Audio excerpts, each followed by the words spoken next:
Hello students, previous video में हम लोग कुछ डेफिनेशंस के बारे में पढ़ रहे थे अबाउट एंथैल्पी चेंजेस। बराबर है। थर्मोडायनामिक्स में ये जो टर्म्स होती है ये हमें काफ़ी ज़्यादा हेल्प करती है और बहुत सारे डेफिनेशंस के बारे में हम लोगों ने पढ़ा था। वैसे उसी टॉपिक को कंटिन्यू करते हुए आज की वीडियो में हम लोग डेफिनेशन पढ़ेंगे, एक दो फॉर्मूले और उसके ऊपर से न्यूमेरिकल पढ़ेंगे। एंड आज हम लोग एक बहुत ही इंपॉर्टेंट लॉ पढ़ने वाले हैं जिसे हेस लॉ कहा जाता है। आज का वीडियो स्टार्ट करते हैं हम लोग अपनी पहली डेफिनेशन के साथ, that is called as bond enthalpy. Bond enthalpy it is also called as bond energy. इसे हम लोग बॉन्ड एनर्जी भी कह सकते हैं। अब बॉन्ड एंथैल्पी को हम लोग कैसे डिफाइन कर सकते हैं? The enthalpy change that required to break particular covalent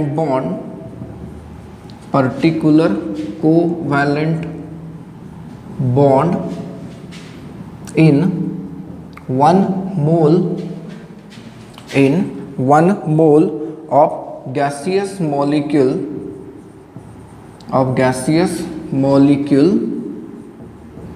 to produce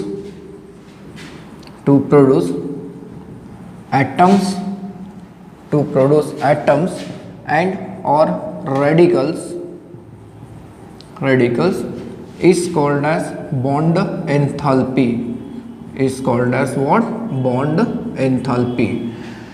bond enthalpy की डेफिनेशन मैंने आपको दी है। क्या कहती है definition? The enthalpy change that requires to break a particular covalent bond in 1 mole of gaseous molecule to produce atoms और radical, और दोनों भी प्रोड्यूस हो सकते हैं। इसे हम लोग कहते हैं बॉन्ड एंथैल्पी। जस्ट एग्जांपल लेते हैं। सपोज करिए कि मेरे पास है हाइड्रोजन का मॉलिक्यूल, ये 1 मोल हो गया, एंड मैं हाइड्रोजन और हाइड्रोजन के बीच वाले बॉन्ड को तोड़ता हूँ तो मुझे मिलेंगे 2 हाइड्रोजन गैसियस एटम्स मिलेंगे। बराबर है ना। इस रिएक्शन की अगर हम लोग बॉन्ड एंथैल्पी की बात करते हैं तो इस रिएक्शन में मुझे बॉन्ड एंथैल्पी जो मिलती है ये मिलती है 436.4 किलो जूल पर मोल। इसका मतलब क्या हुआ? मतलब ये हुआ कि 1 मोल हाइड्रोजन मॉलिक्यूल के अंदर जितने भी हाइड्रोजन बॉन्ड होंगे इन सब को तोड़ने के लिए आपको कितनी एनर्जी लगेगी? दैट इज 436.4 किलो जूल की एनर्जी लगेगी। अगर हम लोग दूसरे एग्जाम्पल को देखें तो सपोज करिए कि हम HCl के बीच में बॉन्ड तोड़ना चाहते हैं। ना HCl के बीच में बॉन्ड अगर तोड़ते हो तो क्या मिलना चाहिए? सर हाइड्रोजन का गैसियस एटम एंड क्लोरीन का गैसियस एटम। इस रिएक्शन की अगर हम लोग एंथैल्पी चेंज को देखते हैं तो इस रिएक्शन में एंथैल्पी चेंज जो होता है ये होता है 431.9 किलो जूल। मतलब ये कि हाइड्रोजन क्लोरीन इस बॉन्ड को तोड़ने के लिए जो बॉन्ड एंथैल्पी लगती है ये बॉन्ड एंथैल्पी कितनी होगी? 431.9 किलो जूल की होगी। तो ये देखिए, ये जो दोनों के दोनों मॉलिक्यूल्स हैं, ये दोनों के दोनों मॉलिक्यूल्स डायटोमिक है। इसे हम होमोन्यूक्लियर कह सकते हैं, होमोन्यूक्लियर डायटोमिक मॉलिक्यूल। ये क्या है? Heteronuclear diatomic molecule. तो in case of diatomic molecule हम कह सकते हैं कि in case of diatomic molecules bond enthalpy is nothing but the enthalpy of atomization। देखिए enthalpy of atomization के बराबर I के नहीं I बराबर है, या फिर यू कैन से कि enthalpy of bond that is bond enthalpy is equal to enthalpy of dissociation भी तो होता है। देखिए इन दोनों का डिसोसिएशन ही तो हुआ। बराबर है। But in case of poly atomic molecule, अगर हम लोग पॉली एटॉमिक मॉलिक्यूल्स की बात करते हैं तो ऐसे केस में बॉन्ड एंथैल्पी ये टर्म हम लोग यूज़ नहीं करते, हम लोग यूज़ करते हैं एवरेज बॉन्ड एंथैल्पी। क्यों यूज़ करते? कैसे यूज़ करते? देखते हैं। सपोज करिए कि पॉली एटॉमिक मॉलिक्यूल्स की बात चल रही है। पॉली एटॉमिक मॉलिक्यूल्स, इसमें मैंने कहा कि एवरेज बॉन्ड एंथैल्पी आपको यूज़ करनी है। कैसे? सपोज करिए मेरे पास पानी है और मैं पानी के अंदर के बॉन्ड्स को तोड़ता हूँ, तो पानी के अंदर कौन से बॉन्ड है? तो सर OH OH मतलब दो OH बॉन्ड है और दोनों के दोनों कैसे दिखते हैं? सेम दिखते हैं, बराबर है। तो इसका अगर आप लोगों ने बॉन्ड ब्रेक करा दिया तो क्या मिलने चाहिए? तो दो हाइड्रोजन के गैसियस एटम एंड एक ऑक्सीजन का गैसियस एटम। इस रिएक्शन की अगर हम लोग एनर्जी को देखते हैं, मतलब पानी में बॉन्ड एंथैल्पी को देखते हैं, तो ये आती है 927 किलो जूल की। कितनी आ गई? 927 किलो जूल। तो अब आप लोग सोच रहे होंगे कि सर दो बॉन्ड थे तो एक बॉन्ड की एनर्जी इसका क्या हो जाएगा? आधा हो जाएगा। हाँ बिल्कुल आधा हो जाता है, लेकिन यहाँ पर एक चीज़ की तरफ ध्यान दो। जब हम लोग पहले बॉन्ड को तोड़ते हैं और दूसरे बॉन्ड को तोड़ते हैं सेकेंड वाले स्टेप में, तो बॉन्ड एंथैल्पी की वैल्यू दोनों जगह अलग अलग हो जाती है। कैसे होती है? देखिए ना, यहाँ पर दो बॉन्ड जो है वो दो स्टेप में टूटते हैं। पहली स्टेप में अगर मैंने एक बॉन्ड को तोड़ दिया, तो एक बॉन्ड को अगर हम तोड़ेंगे तो एक हाइड्रोजन का गैसियस एटम बनेगा एंड OH ग्रुप बनकर आ जाएगा, बराबर है। इसके लिए हमें जो एंथैल्पी लगेगी, राइट, इसके लिए आप लोगों को जो एंथैल्पी लगती है उस एंथैल्पी की वैल्यू को अगर देखें तो ये होता है 499 किलो जूल का। क्या होता है? 499 किलो जूल का होता है। एंड अगर हम लोग सेकेंड वाली स्टेप को देखते हैं तो अब सेकेंड वाली स्टेप में क्या होगा? सोचिए जरा, OH गैस, यहाँ पर एक बॉन्ड बचा है, इसे अगर तोड़ेंगे तो you will gate hydrogen gaseous atom and oxygen gaseous atom. And इसके लिए अगर हम लोग डेल्टा H0 देखें, डेल्टा RH0 देखें, तो यहाँ मिलता है 428 किलो जूल का। अगर हम लोग इन दोनों को जोड़कर देखते हैं तो ओवरऑल देखिए, लेफ्ट हैंड साइड का OH and right hand side का OH क्या हो जाएगा? कैंसिल हो जाएगा। लेफ्ट हैंड साइड में क्या है? Only 2 OH bonds, water molecule हैं। आप लोगों को राइट हैंड साइड में क्या दिख रहे हैं? तो twice of hydrogen gaseous atom दिख रहा है एंड एक ऑक्सीजन का एटम दिख रहा है। एंड इस रिएक्शन का जो एंथैल्पी चेंज आता है ये आता है 927 किलो जूल। अब आप लोग ये सोच सकते थे कि सर पहले केस में एनर्जी लगी 499 किलो जूल, सेकेंड वाले में क्यों अलग लगी? बराबर है, सेकेंड वाले में क्यों एनर्जी अलग अलग लगी? तो यहाँ पर कंडीशन अब क्या होगी? यहाँ पर हम लोग लेते हैं एवरेज बॉन्ड एंथैल्पी का टर्म, लिख सकते हैं ऐसा, average bond enthalpy. Average bond enthalpy किसके लिए? OH बॉन्ड के लिए। तो ऐसे केस में हम लोग देखें तो total amount of energy divided by क्या करेंगे? नंबर ऑफ बॉन्ड्स करेंगे। तो ये वैल्यू को अगर देखते हैं तो ये होती है 463.5 किलो जूल। मतलब OH बॉन्ड एंथैल्पी किसी भी मॉलिक्यूल के अंदर ना तो इतनी है ना ही इतनी है, बल्कि कितनी है? 463.5। यहाँ पर बॉन्ड एंथैल्पी के केस में एक चीज़ की तरफ ध्यान रखनी है कि हम लोग अज्यूम करते हैं कि पर्टिकुलर टाइप का जो बॉन्ड होता है ये सेम होता है किसी भी टाइप के मॉलिक्यूल में। जैसे OH बॉन्ड पानी में है, OH बॉन्ड अल्कोहल में भी है, OH बॉन्ड कार्बोक्सिलिक एसिड में भी है। तो अब सब जगह पर हर केस में OH बॉन्ड की एंथैल्पी कितनी लेंगे हम लोग? 463.5 किलो जूल की लेंगे। तो अभी हम लोगों ने बॉन्ड एंथैल्पी के बारे में पढ़ा। अब पढ़ते हैं relation, that is reaction enthalpy. Reaction enthalpy and bond enthalpy, मतलब ये कि बॉन्ड एंथैल्पी का इस्तेमाल करके हम लोग रिएक्शन की एंथैल्पी कैलकुलेट कर सकते हैं। क्योंकि जब केमिकल रिएक्शन होगी तो रिएक्टेंट्स के अंदर के बॉन्ड्स टूटते हैं एंड प्रोडक्ट्स के अंदर के बॉन्ड क्या होते हैं? बनते हैं। तो जो कोवैलेंट बॉन्ड्स टूटते हैं और बनते हैं उनकी एंथैल्पीज का इस्तेमाल करके हम लोग ओवरऑल रिएक्शन की बॉन्ड एंथैल्पी कैलकुलेट कर सकते हैं। एंड उसके लिए हम इक्वेशन यूज़ करते हैं overall enthalpy of the reaction, बराबर है। Overall enthalpy of the reaction is equal to summation of the enthalpies of the reactant bonds. देखिए यहाँ पर हम लोगों ने इस्तेमाल किया किसका? रिएक्टेंट का। जब इसके पहले हम लोग पढ़ रहे थे तो इसके पहले आप लोगों ने प्रोडक्ट माइनस रिएक्टेंट ऐसा कुछ फॉर्मूला पढ़ा। बॉन्ड एंथैल्पीज के केस में हम फॉर्मूला बनाते हैं summation of the enthalpies of reactant bonds minus summation of the enthalpies of the product bonds. मतलब रिएक्टेंट बॉन्ड्स की एंथैल्पी माइनस प्रोडक्ट बॉन्ड की एंथैल्पी आपको क्या मिल जाएगा, overall enthalpy of the reaction. For example suppose करिए कि आपके पास एक रिएक्शन है H2 gas plus I2 gas, it will give twice of HI gas.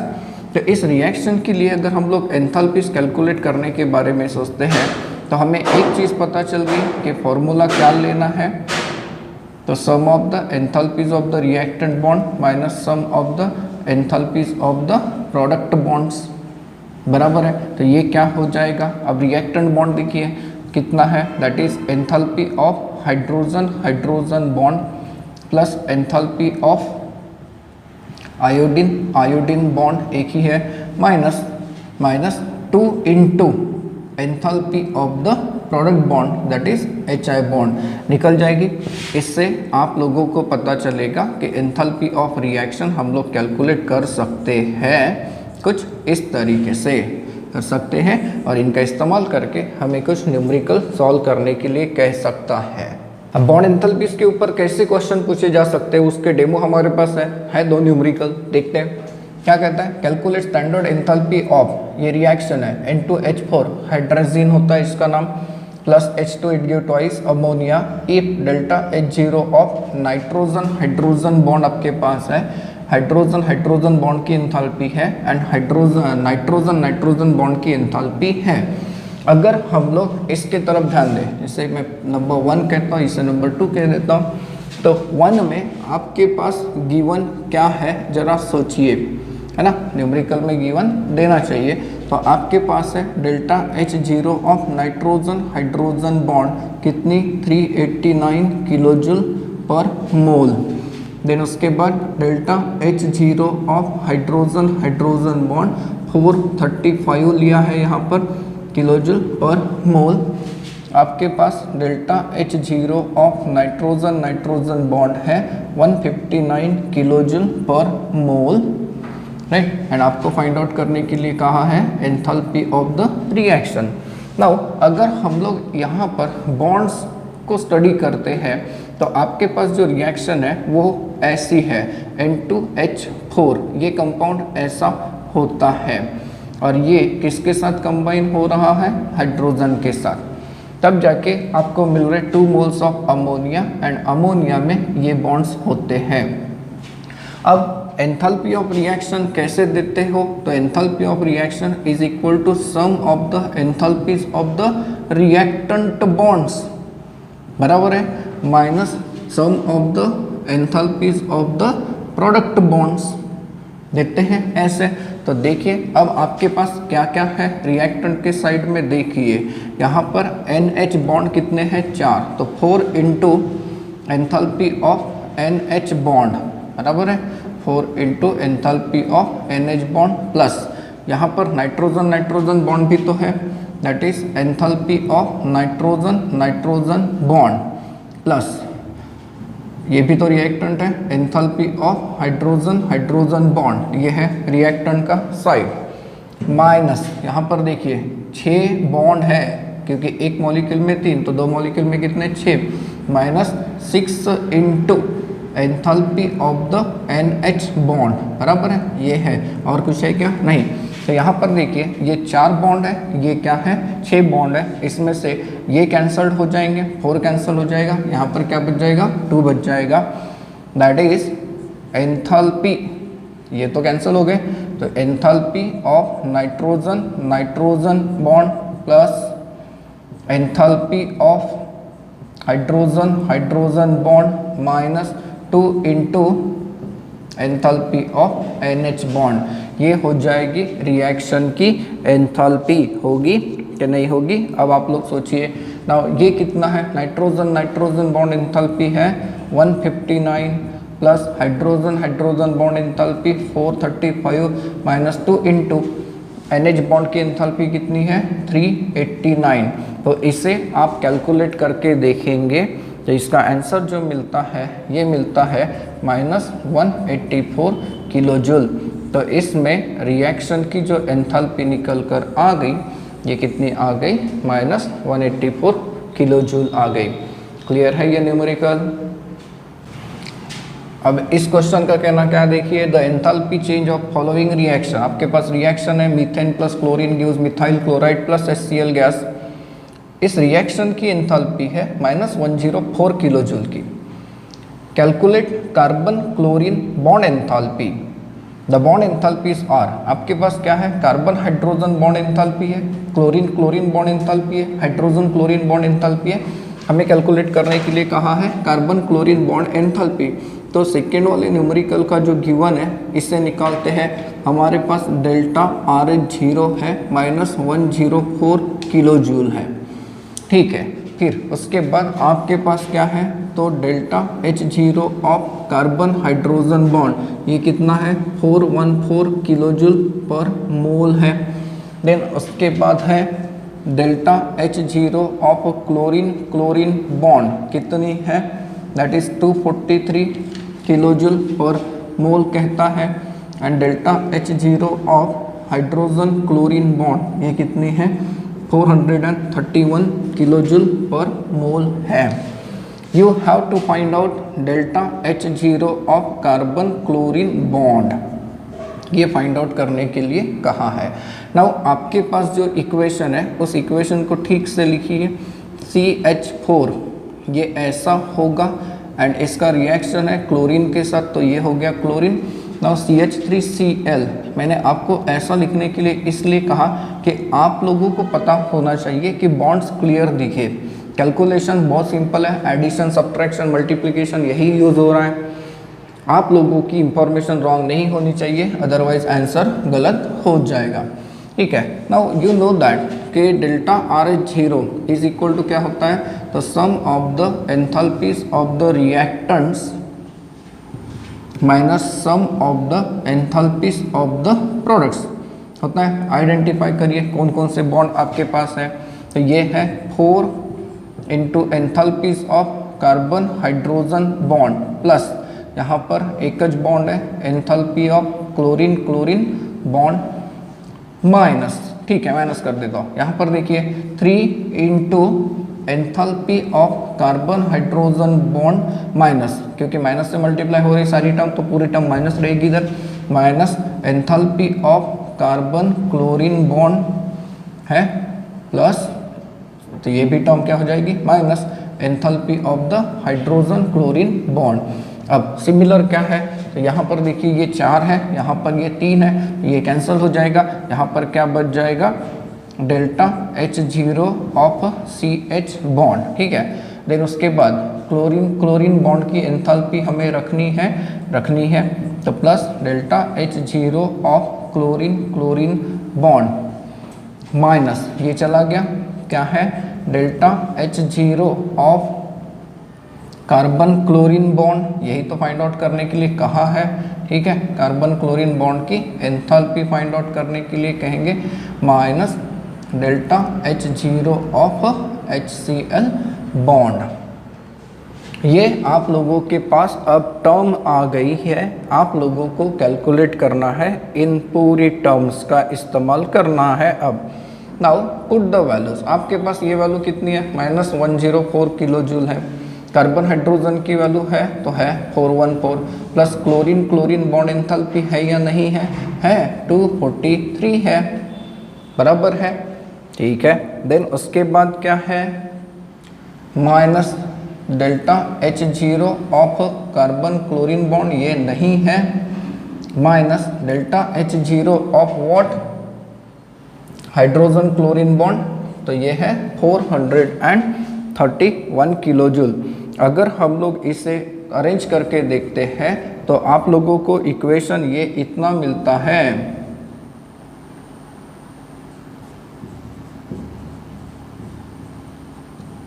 So therefore delta H0 of carbon chlorine bond क्या हो जाएगा, ये टर्म इधर आ गई पॉजिटिव हो गई, बराबर है, ठीक है। एंड अगर हम लोग इस इक्वेशन में कैलकुलेशन को देखते हैं ये हो जाएगा 226, ये वाली टर्म पॉजिटिव हो जाएगी 104 करिए तो सम, अगर आप लोग इसका सम करके देखते हैं तो you will get 330 kilo joule per mole. तो delta H0 of carbon chlorine bond ये कितना आया, तो 330 किलो जूल पर मोल आया। इसी टाइप से न्यूमेरिकल आप लोगों को मिलेंगे बॉन्ड एंथैल्पीज के ऊपर। गाइज अब हम लोग आ गए इस लेसन के बहुत ज़्यादा इम्पोर्टेंट टॉपिक की तरफ, क्योंकि इसके ऊपर आप लोगों को सिंपल ऐसा क्वेश्चन पूछता है कि explain this law with example, या फिर इसके ऊपर न्यूमेरिकल पूछा जा सकता है। 3 मार्क का न्यूमेरिकल भी हो सकता है। दैट इज हमारी हेडिंग बन गई Hess law of constant heat summation. Hess law of constant heat summation का कहना ये होता है कि आप रिएक्शन को एक स्टेप में कैरी आउट कराइए, मतलब सिंगल स्टेप में कैरी आउट कराइए, या फिर सेवरल स्टेप्स में कैरी आउट कराइए, overall enthalpy change of the reaction जो होता है वो बिल्कुल कांस्टेंट होता है, सेम होता है। देखिए क्या कहना है इसका, overall enthalpy change for a reaction is equal to the sum of enthalpy changes of individual steps in the reaction. मतलब क्या, मीन सपोज करिए कि मैं A को C में कन्वर्ट करना चाहता हूँ और इसके लिए मुझे एंथैल्पी चेंज लगता है डेल्टा H0 का, तो मैं A to C ये स्टेप में जा सकता हूँ। हो सकता है कि मैं पहले A से B में आ जाऊँ एंड देन B के बाद किस में कन्वर्ट हो जाए, C में। सपोज करिए कि डेल्टा H0 ये 1 है एंड ये है डेल्टा H0 2। इसे हम ऐसे लिखेंगे डेल्टा 1 H0 डेल्टा 2 H0 लिख सकते हैं। तो अकॉर्डिंग टू हेस लॉ अगर हम लोग देखें तो delta H0 is equal to क्या आ जाएगा, delta 1 H0 plus delta 2 H0 आ जाएगा। यही कहना है हेस लॉ का। देखिए overall enthalpy change for a reaction is equal to the sum of enthalpy changes of individual steps in the reaction. हम लोग इसका दूसरा एग्जाम्पल भी पढ़ते हैं। ये एक जनरल फॉर्म हो गया इस लॉ का।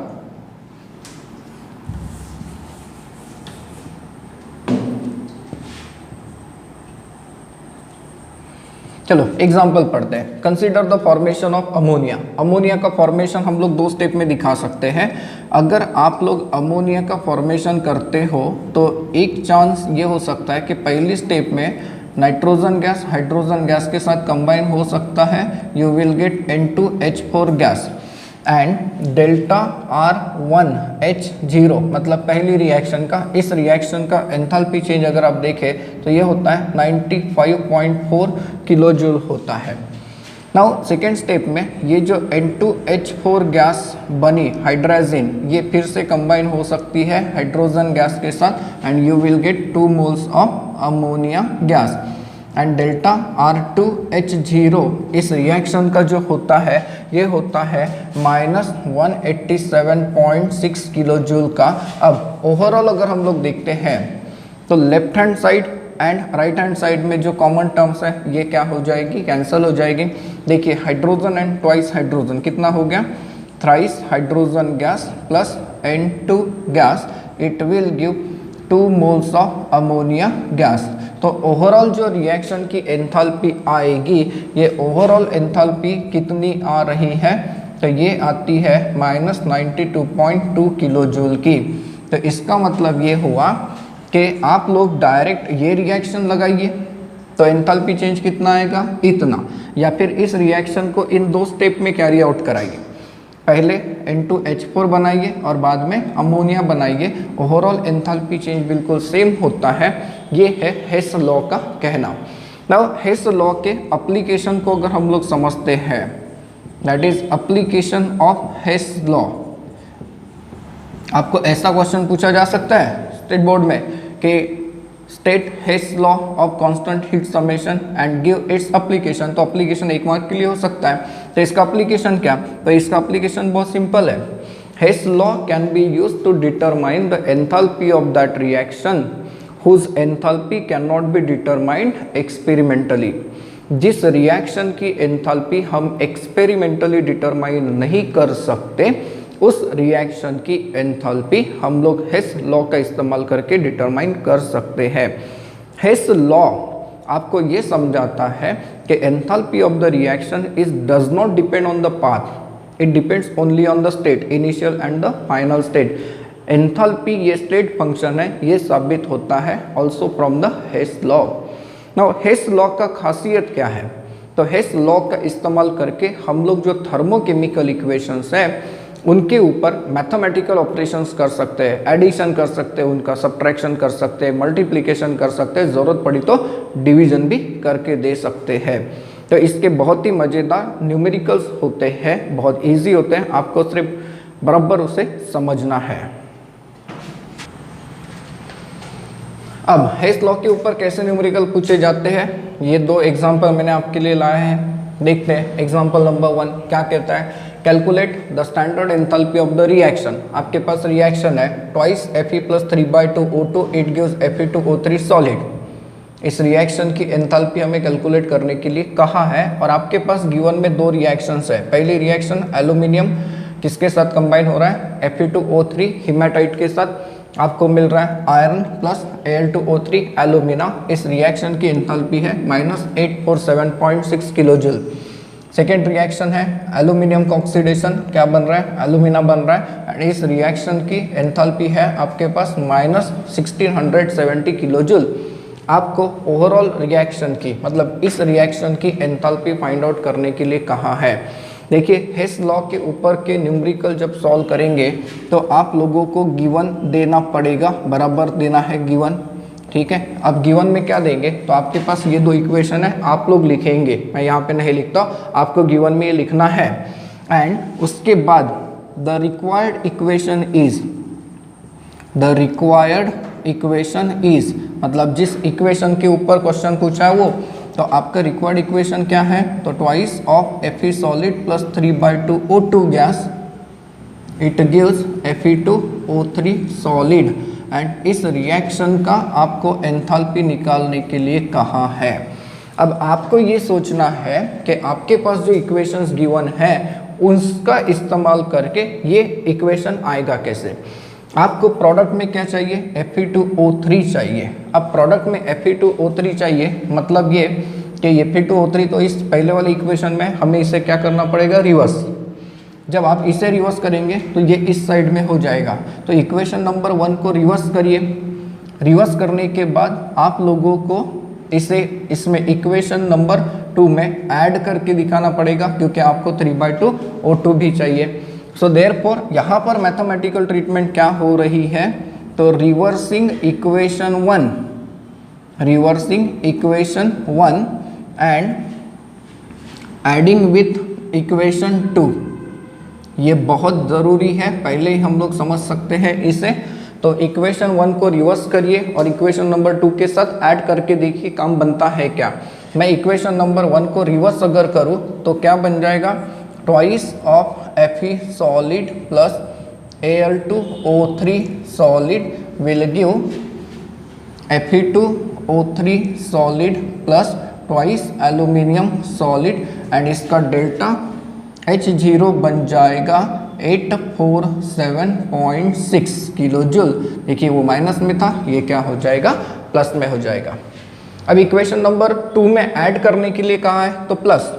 इक्वेशन नंबर 2 क्या है आपके पास? तो twice of aluminium solid plus 3/2 O2 gas will give Al2O3 solid. इस रिएक्शन का डेल्टा H0 है -1670 किलो जूल। देखिए करके देखिए दोनों को ऐड। मैंने कहा है कि सिमिलर टर्म्स जो लेफ्ट हैंड साइड और राइट हैंड साइड में होती है वो कॉमन है। तो लेफ्ट हैंड साइड में एल्यूमिनियम है 2, यहाँ पर 2 एल्यूमिनियम, ये कैंसिल हो गया। देन यहाँ पर Al2O3 है, यहाँ पर Al2O3 है। अब कुछ है क्या कॉमन? नहीं। तो क्या है? Twice Fe solid plus 3/2 O2 है, it is giving Fe2O3 solid. देखिए आपका रिक्वायर्ड इक्वेशन आ गया आपका रिक्वायर्ड इक्वेशन। अब इसके लिए अगर हम लोग एंथैल्पी चेंज को कैलकुलेट देखें तो एंथैल्पी चेंज ये कितना आएगा?